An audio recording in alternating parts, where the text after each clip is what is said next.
Hello everyone, আমার বেকার জিন্দেগিতে তোমাদের সকলকে স্বাগতম। তোমরা সবাই কেমন আছো? আশা করছি সবাই ভালো আছো, আর আমিও খুবই ভালো আছি।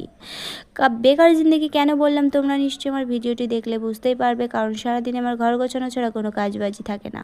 তো ঘরটাকে পরিপাটি করে গুছিয়ে ফেললাম, তারপরে চললাম বাইরের দিকে। গাইস, কাল প্রচণ্ড পরিমাণে বৃষ্টি হয়েছিল, যার কারণে আমার জামা কাপড় একটাও শুকায়নি।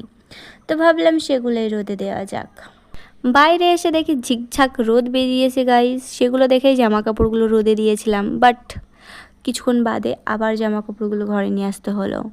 তারপর এখানে ব্রাশটা কমপ্লিট করে নিলাম, নিয়ে স্নান সেরে ফেললাম, একটু ঢং করে তোমাদের সঙ্গে মাথা মোছার অ্যাক্টিং করছিলাম।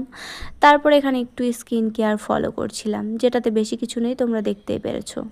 তারপরে বাড়িতে মেড না থাকায় নিজের রান্নাটা নিজেই কমপ্লিট করতে হলো, কারণ গাইজ আমি অতটাও বড় লোক নই। এখানে রান্না করেছি আজকে সয়াবিনের তরকারি। ভিডিওটা এখানেই শেষ করছি। ভালো থেকো, সুস্থ থেকো গাইজ, আর আমার চ্যানেলটিকে সাবস্ক্রাইব করতে ভুলো না।